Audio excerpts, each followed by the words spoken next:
I'm going to bring to the stage in a minute Her Excellency Hunaina Al-Mugari, the Ambassador to the United States from Oman. Ambassador Hunaina is going to introduce our morning keynote, the Health Minister from Oman, His Excellency Dr. Al-Saidi. We're so pleased to have a delegation here from Oman. Welcome. I've known Ambassador Hunaina since His Excellency Sayed Badr Al-Saidi, who is the Secretary General of the Ministry of Foreign Affairs, introduced us. His Excellency Sayed Badr was one of our earliest speakers at one of our earliest conferences, has been a tremendous friend of the Institute, and in fact, this year joined our advisory council. So when you get back to Oman, please give my thanks to Sayed Badr, because he has helped develop such a wonderful relationship between the American Middle East Institute and Pittsburgh and Oman.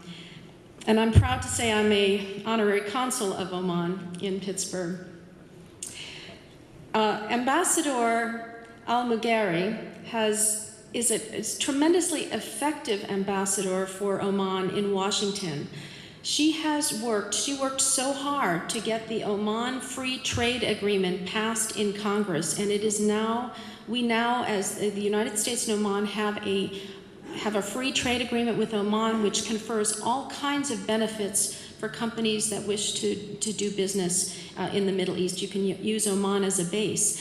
You can hear maybe a little bit more about that from Ambassador Al-Mugari, but we're so pleased she could be here today to introduce the health minister, and we look forward to your introduction. So please, if you would come to the stage, a welcome for Ambassador Hunaina Al-Mugari.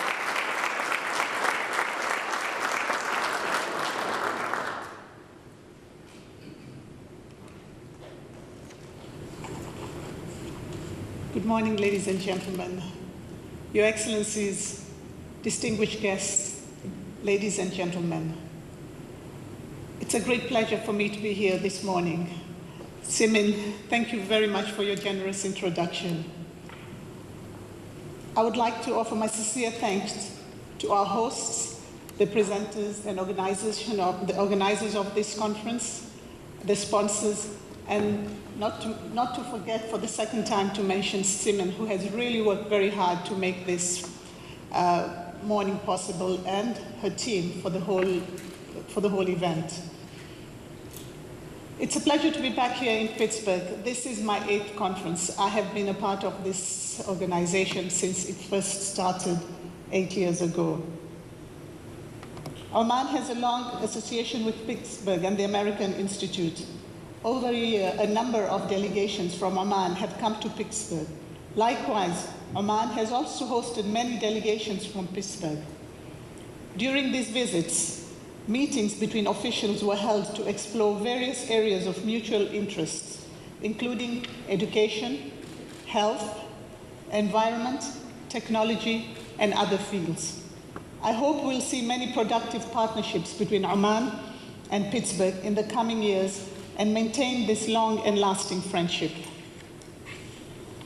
Before touching on health and technology theme that is the focus of today's conference, and the reason that His Excellency Dr. Al-Saidi is here this morning, I would like to say a few words about Oman and its historical relationship between the United States, which culminated in the signing of the US-Oman Free Trade Agreement in 2006.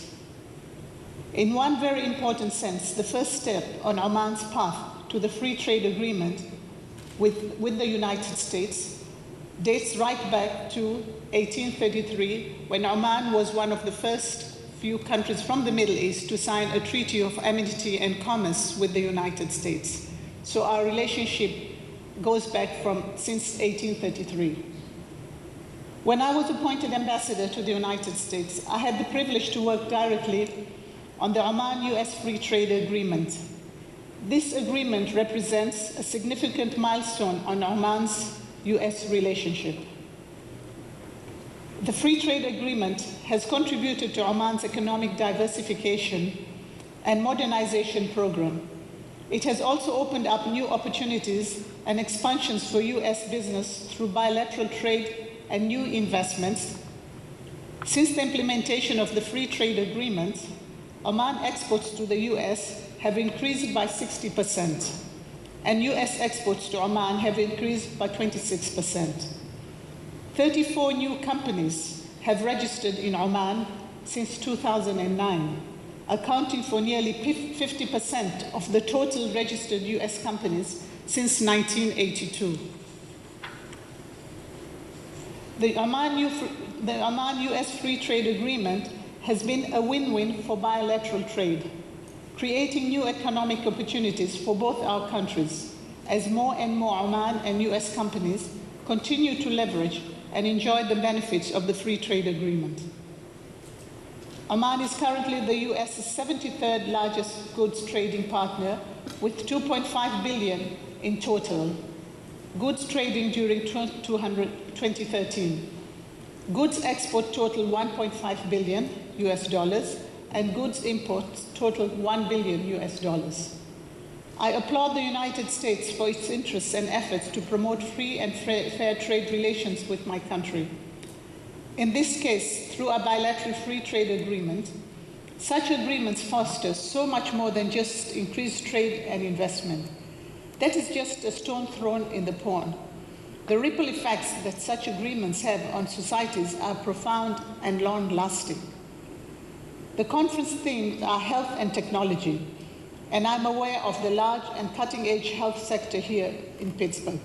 In fact, a few years ago, I had the opportunity to tour the brand new Children's Hospital, which is very, very impressive and one of the highest standards by any place in the world. His Majesty Sultan Qaboos is a pathfinder and a leader in many realms. He, in turn, has picked pathfinders and leaders as members of his cabinet. We are privileged to have such an individual with us today, Dr. Ahmed bin Mohammed Al-Saidi, who has served at the Ministry of Health since 2008 in various capacities and assumed the position of Minister of Health in 2010. Dr. Al-Saidi has done extensive work in rheumatology and rheumatic diseases and received several degrees from universities in the US, in England, and in Scotland. Dr. Al-Saidi is very dynamic. He has delivered numerous lectures at the national and regional levels and has made noteworthy contribution in medical research. I'm glad that His Excellency Dr. Al-Saidi could come to Pittsburgh to be part of this gathering. Ladies and gentlemen, without further ado, please join me to welcome His Excellency Dr. Ahmed Al-Saidi, the Omani Minister of Health. Your Excellency.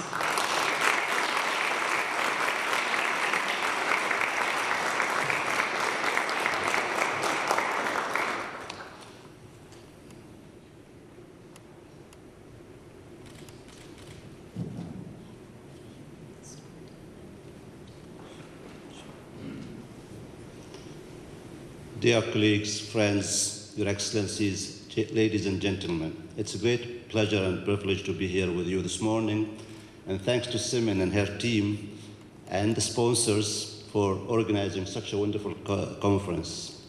I met Simin about 2 years ago in my office, and the thought about coming here has been with me since then. She's very persistent, I can tell you that. She worked very hard, and she can be very pushy as well, in a good way.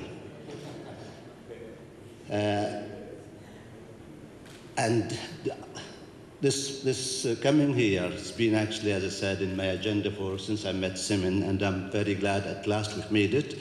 With me is His Excellency Dr. Darwish, who is my Deputy for Administration and Financial Affairs. It's very important to keep an eye on how much we spend or we don't spend. So I was initially thinking that Simin would give me 3 hours with a written speech and 500 slides. But she told me yesterday, you have between 8 to 10 minutes to tell your life story. I said, my life story is very boring, but I'll tell you about healthcare in Oman. Her Excellency Hunaina mentioned the relationship between the states and Oman, which is historical, but also there is something historical about Hunaina herself. She comes from a very well-educated family background in Oman. She is the first lady minister from the Arab world into the states, and we are very proud of her.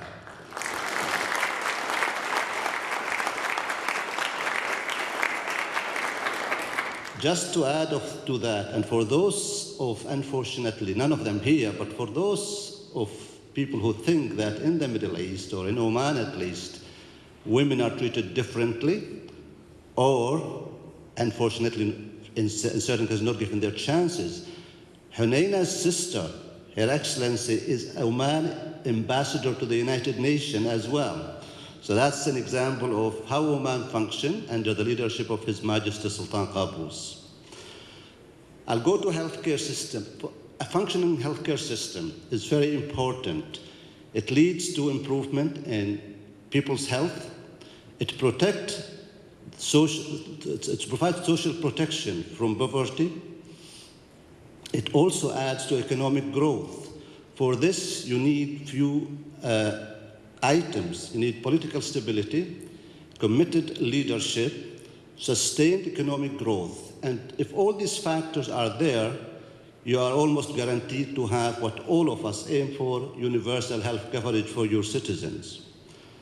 So before I talk about what I'm looking for from this conference, I'll briefly take you through the history of healthcare in Oman. Before 1970, healthcare in Oman was very limited and scarce. In 1935, an American Arabian missionaries, they opened a small hospital in Muscat, the capital city of Oman. There should be some slides which are not related to the talk, but they'll show you certain things of Oman, just in case if you are bored and you want to sleep, this will wake you up. Then 1948, another smaller hospital, missionary by the British delegation, was opened in Muscat. That was it before 1970. 2 missionary hospitals, 13 physicians, and about 25 nurses to serve the country. Most people needed 4 days to travel to get to these places. And when they got there, there are hundreds of people queuing to be seen by these 10 to 12 physicians. At that time, and I'll tell you a story about somebody I know. This is a twin. He was born 10 o'clock at night.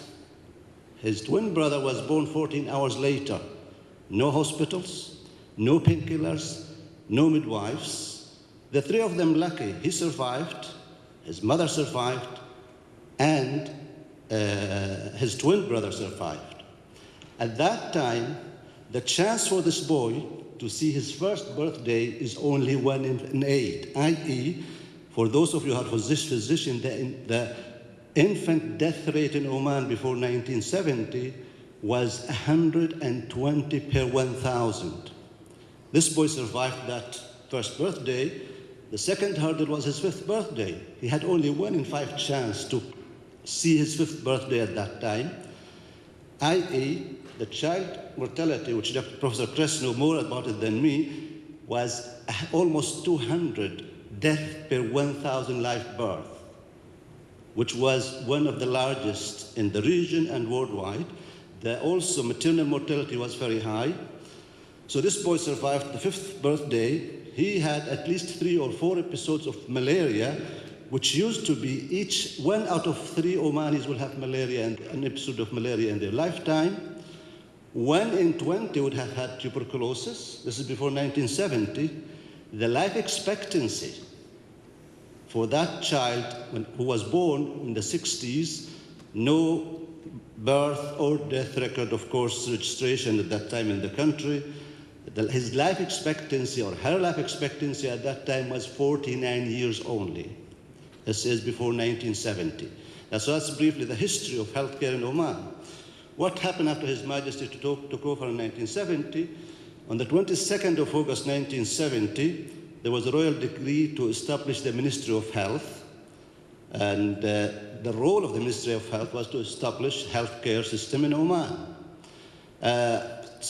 Oman, as Your Excellency said, we are very proud of thousands of years of history, But as a modern nation, we are relatively new, 45 years. I am the 4th Minister of Health. That tells you how young we are. I'm the 4th Minister of Health in Oman. I'm grateful for my predecessors because the infrastructure, the foundation were there. They started 5-yearly plans for all sectors of the government, but the health sector was, which I'm talking about now. The first 15 years concentrated on building the infrastructure. The second 3 years, tackling certain programs, elimination of malaria, elimination of poliomyelitis, elimination of trachoma, and the fourth phases, which I'm dealing with now, improving the tertiary healthcare system. So what happened to the figures I gave you before 1970? I'll start with life expectancy. That boy who was born in the 60s, his life expectancy was 49 years only. Of course, ladies always live longer than us. They kill us, then enjoy the money, and then, then they die. Now, in Oman, the life expectancy for a person who's born today is 76 years. So we jumped from 49 to 76. The infant mortality, which was 120 per 1,000 live birth, today it is 9.7 only. And that is judged by UNICEF and WHO the fastest ever rate in reduction mortality in kids. Below 5 death rate, which was about 200 per 1,000 live birth, now it is only 9.2. So there's been tremendous improvement in the health status of the country. There's been tremendous of success stories. But we do have challenges, like every healthcare system, wherever you go. The 13 physicians that we had before 1970, now 8,300 something physicians. We have about 25 hospital beds before 1970. Now we have over 6,350 beds for the country. We had over 18,000 nurses instead of about 30. So within the last 45 years, and please let me know about the time, because I could go on and on. Over the last 45 years, as you could see, there have been tremendous progress in healthcare and other sectors in Oman. What are the challenges we are faced with now in healthcare? Human resources is number one. And one of the reasons, or one of the plea and request for my colleagues here in the state is further training for Omani doctors, particularly at the postgraduate level. 70% of our doctors are still from outside Oman, and we are very grateful for the work they do, but I would rather see the Omanis there for basically sustainability. So that's one, the human resources. Finance. I've told you about the achievements that my predecessors and myself and my team achieved so far. I'll tell you how much we spend on health. If you look at it from the GDP point of view, we have not reached 3% yet. We spent 2.8% of the GDP. I'll put that in absolute figures. I know all of you are very good in economy, apart from me. So what we spend per individual per year in Oman is about $800 only. What is spent in the United States, if I'm not mistaken, can you still hear me? Is the voice there? What you spend in the United States is over $7,000 per year per person. Our health outcome indicators are as good as many countries which spend between 7 and 11% of their GDP on health.